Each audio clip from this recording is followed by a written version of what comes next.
चेतना, मेरा पति बेबी।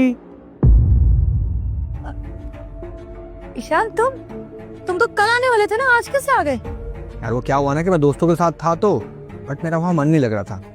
फिर मुझे तुम्हारा ध्यान आया कि घर पे तुम भी तो अकेली हो, तुम्हारा भी मन नहीं लग रहा होगा, इसलिए उनको छोड़ के मैं तुम्हारे पास आ गया। पर मुझे ऐसा क्यों लग रहा है कि तुम मुझे देख के खुश नहीं हुई? नहीं, मैं खुश हूँ। वो तुम अचानक से आ गए ना तो बस थोड़ा शॉक हो गई। खुश तो मैं बहुत हूँ। नहीं यार, बात शायद कुछ और है, वरना जब भी मैं घर आता हूँ तुम हमेशा उठ के आती हो और मुझे हक कर लेती हो। आज तो तुमने ऐसा कुछ भी नहीं किया। अब मैं उठ के आती हमेशा तो आती हूँ। वो क्या है ना, आज मेरे पैरों में बहुत दर्द हो रहा है, इसलिए मैं उठ नहीं पा रही। क्या हुआ, मैं देखूं? नहीं नहीं, तुम मत दबाओ। वो क्या है ना, शायद काम करते वक्त मैं फिसल गई थी ना, जब तब लग गई होगी। फिर भी मैं दबा देता हूँ, अभी ठीक हो जाएगा। नहीं ईशान, तुम पति हो मेरे पैर थोड़ी दबाओगे। कैसी बातें करी हो यार, पति हूँ मैं तुम्हारा, इतना तो कर ही सकता हूँ। चुप रहो तुम। ईशान, बेबी ये क्या, तुम्हारे पैर इतने काले, ये कब हुआ? तुम्हें पता तो है, तुम अपने फ्रेंड्स के साथ गए हुए थे, तो मैं भी अपनी फ्रेंड्स के साथ घूमने चली गई, तो शॉर्ट्स पहनी थी, ड्रेस पहनी थी, टहनिंग हो गई बस। क्या यार, अपना ध्यान रखा करो बेबी। तुमको पता है ना कि तुम मुझे ऐसी पसंद नहीं आती हो। तुम अपने आप को मेंटेन रखते हो तभी मुझे अच्छी लगती हो। इतने गंदे पैर लग रहे हैं तुम्हारे, और वो भी काले। तुम टेंशन मत लो, मैं ना आज ही अपॉइंटमेंट बुक कर लेती हूँ पार्लर की, फिर करा लूंगी मैं अपना पेडिक्योर, अच्छे से हो जाएगा, ये सारी टैनिंग हट जाएगी। ठीक है बेबी, मैं क्या कह रही थी, मुझे ना बहुत दर्द हो रहा है बैक में। एक काम करो, हमारे पास बॉडी मसाजर है ना, वो तुम लेके आ जाओ। आई गेस स्टोर रूम में रखा हुआ है, ले आओ जरा। अभी ले आता हूँ। उठो, मेरा पति आ गया, भागो जल्दी बाहर।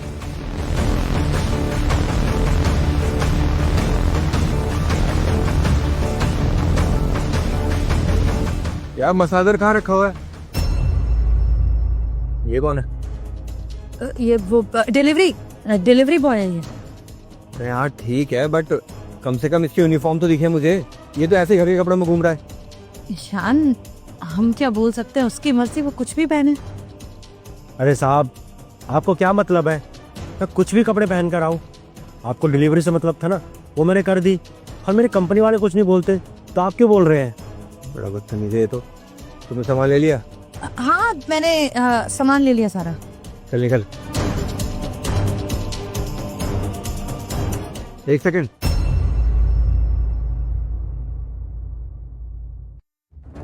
मैं क्या कह रहा हूँ, या तो जाने से पहले मेरी बीवी के पाँव तो देते जा।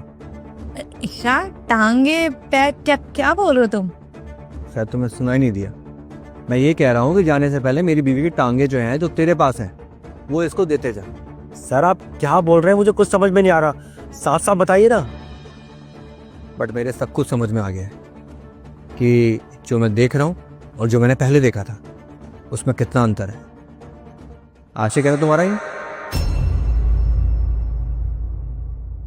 देखो चेतना, अंदर जब मैंने देखा था तो मुझे लगा था कि आखिर तुम्हारे पैर इतनी जल्दी बदल कैसे गए, लेकिन अब समझ में आ रहा है इसके पैरों को देख के कि ये पैर तो इस महाशय के थे, और तुम्हारे पैर देख के भी समझ में आ गया कि अंदर में यही भाई साहब थे। यही था ना वो?